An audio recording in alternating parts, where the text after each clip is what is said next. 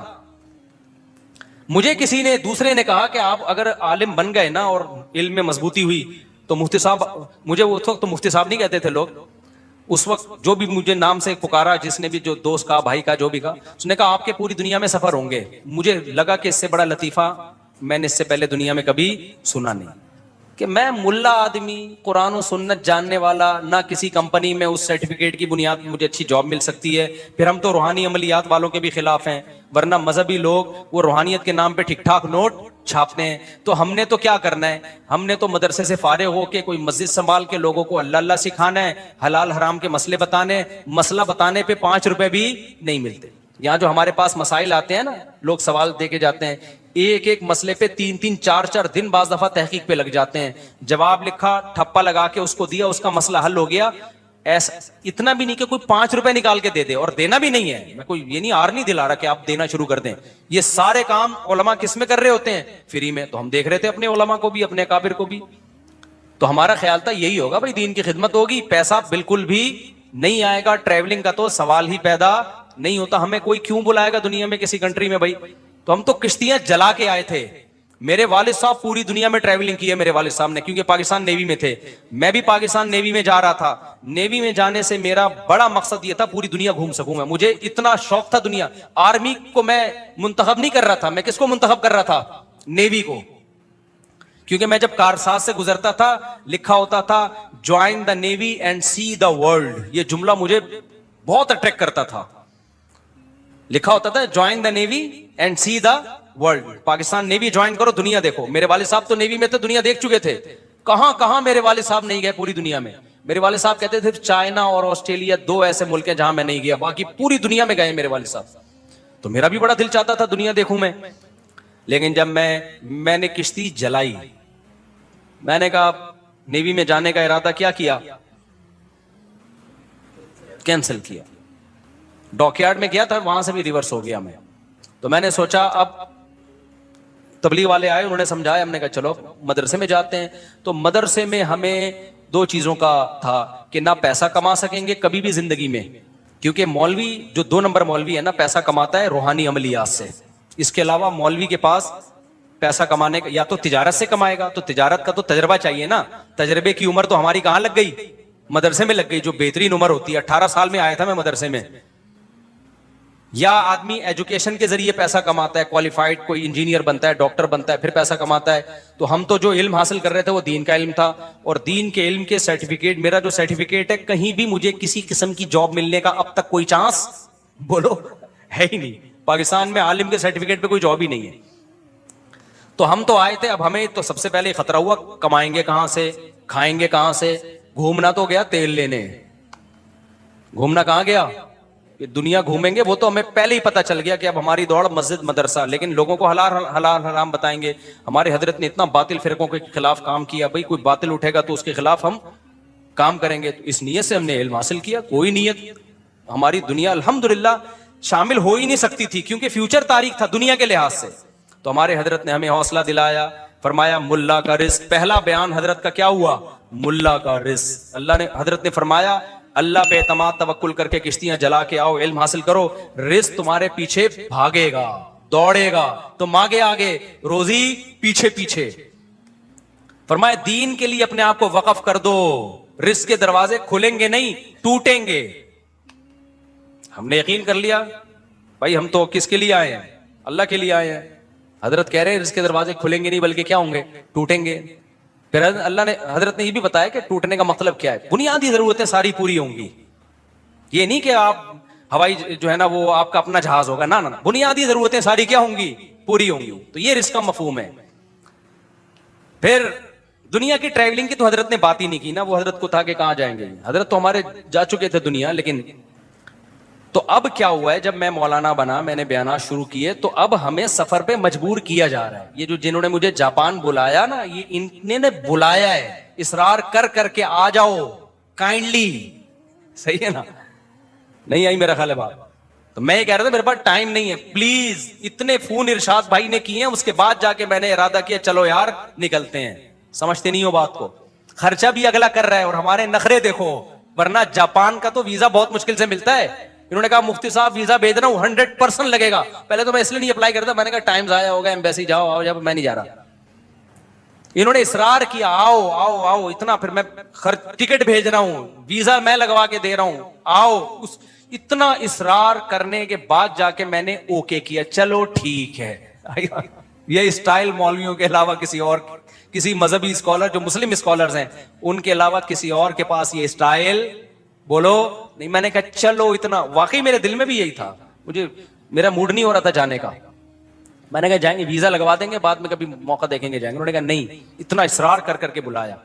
پھر وہ جو آسٹریلیا گیا ہوں، وہاں سے جو آسٹریلیا جنہوں نے بلایا ہے وہ باقاعدہ جاپان مجھے گھسیٹنے کے لیے آ گئے. میرے ساتھ تمہارا باپ بھی جائے گا آسٹریلیا. نہیں آئی میرا خیال ہے بات. تو وہ مجھے یاد آیا کہ یار ہم تو سوچتے تھے ملا کی دوڑ کہاں تک. اور ابھی بھی کئی ملک ایسے ہیں جن کو میں نے ڈیلے کیا ہوا ہے. جو مجھے کینیڈا بلا رہے ہیں، 10 سال سے بلا رہے ہیں کینیڈا. نہیں آئی میرا خیال ہے. انویٹیشنز آئی ہوئی ہیں کینیڈا کی، ہم لفٹ. اب تو میں ان کا میسج نہیں دیکھتا کہ غصے نہ ہو جائیں. صاحب یار کیا کر رہے ہو یار، آپ کو کب سے بلا رہا ہوں میں. نہیں آئی میرا خیال ہے بات سمجھ میں آئے گی بھی نہیں. تو کب سے بلا رہے ہیں کینیڈا، تو میں نہیں جا رہا. جاؤں گا میں، لیکن جائیں گے یار ابھی ٹائم نہیں ہے. ابھی یو کے کتنے انویٹیشنز آئی ہوئی ہیں، اسٹائل ہی الگ ہے. جائیں گے ابھی ٹائم. سمجھ رہے ہو بات کو؟ جلدی سے مزہ آ رہا ہے نا، تھوڑا مزہ آ رہا ہے. شف شف والی سرکار، اللہ اس کو ہدایت دے. وہ بھی بہت ٹریولنگ کرتا ہے لیکن 2 نمبر طریقے سے. پھونکے لگا کے نا لوگوں کو الو بنایا ہوا. اس کے تو ہوا نکالتی ہے اقرار الحسن نے. موقع خیر. تو اور جو رزق کی بات تھی، تو یہ جو ماربل والی ٹائل سے مجھے یاد آیا، تمہارا ماربل کا بزنس ہے، تم کم بخت ایک شادی بھی نہیں کر رہے. تو ہمارے پاس تو جب میں مدرسے میں لگا ہوں بہت محدود تنخواہ تھی. ہم نے کہا چلو سب سے پہلا کام کیا کرنا ہے، شادی. بہت محدود. ہمارے استاذ نے بول دیا اتنی ملے گی جتنے میں گزارا ہو جائے. تو ہم نے کہا گزارے کے لیے بھی کافی ہے. تو ہم نے فوراً شادی کر لی. بچے بھی ہم نہیں روکتے، بچے بھی ہوئے. پھر ہم نے کہا چلو جہاں ایک ہوئی ہے وہاں. میرا نظریہ بن چکا تھا. میں نے پھر ایک اور کر لی، پھر ایک اور کر لی. تو اللہ نے رزق بھی دیتا چلا گیا، آمدن بھی بڑھتی چلی گئی. سمجھتے ہو کہ نہیں سمجھتے ہو؟ تو آپ کے سامنے الحمدللہ بیٹھا ہوا ہوں میں. تو اللہ پہ کچھ تھوڑا سا میں شو مارنے کے لیے نہیں کہہ رہا. ہم تو وہ صحیح توکل کرتے نہیں ہیں، ٹوٹا پھوٹا توکل کی نقل ہے. حقیقت میں توکل ہے نہیں، نقل اتاری ہے. تو اس نقل پہ اللہ نے اتنا دے دیا. تو تم بھائی صحیح طرح سے اللہ پہ توکل کر لو. ماربل کا تمہارا، مجھے تو غصہ آ رہا ہے، بندہ ہے کہاں، اس کو لاؤ چمبا پلیٹ کرو اس کو. تیرا ماربل کا بزنس ہے. ظاہر ہے 2 ٹائلیں تو نہیں رکھی ہوئی ہوں گی نا. کچھ دکان، چھوٹی سی بھی دکان میں کچھ نہ کچھ ماربل تو ہوگا نا. وہ لکڑ کا کام والا تو حساب نہیں ہے نا، کہیں پتہ چل رہا ہے. ایک آدمی رشتہ لینے کے لیے گیا نا، لڑکی والوں نے کیا کہا، لکڑیوں کا بزنس ہے. ابے بھائی بتانا کیا بزنس ہے. کھڑکیاں بیچتا ہے، دروازے بیچتا ہے، لکڑیوں کا بزنس. پتا چلا جامع مسجد کے باہر مسواکیں بیچتا ہے. تو ایسا نہ ہو آپ کا ماربل کا بزنس کا مطلب یہ ہے کہ آپ کہیں سے 2 ٹائلیں چرا کے لائے ہیں اور کہیں، تو ایسا تو نہیں ہوگا نا. تو ایسی صورت میں بہرحال آپ کا اگر ماربل کا بزنس ہے تو میرا ہوتا تو میں تو پتہ نہیں پہلے ہی جاپان جا چکا ہوتا. اور میری سن 2005 میں اکٹھی 4 شادیاں ہو جاتی ہیں. تو میری تو لیٹ اس چکر میں ہوئی ہیں کیونکہ رشتہ دیتا نہیں تھا. اب جا کے چوتھی مکمل ہوئی ہے. اتنے میرے جیسے آدمی کی اتنے عرصے کے بعد جا کے چوتھی ہوئی ہے. حالانکہ کتنی افسوس کی بات ہے نا، جو آدمی اتنی ترغیبیں دے رہا ہے اب جا کے اس کی چوتھی مکمل ہوئی ہے. تو یہ سارا مسئلہ ہی روکڑے کا تھا، روکڑے کا مسئلہ تھا. تو آپ کو تو روکڑے کا مسئلہ ہی حل ہو گیا. ماربل کا بزنس ہے. تو میں نہیں کہتا کہ آپ کے ابا کو آپ کو روکنے کا حق ہے. ابا روکیں، محبت سے سمجھائیں. نہیں ہوتا تو شادی کر کے بتا دیں کہ ابا جیسے آپ میرے ابا ہیں، اب میں بھی اس کا ابا ہوں.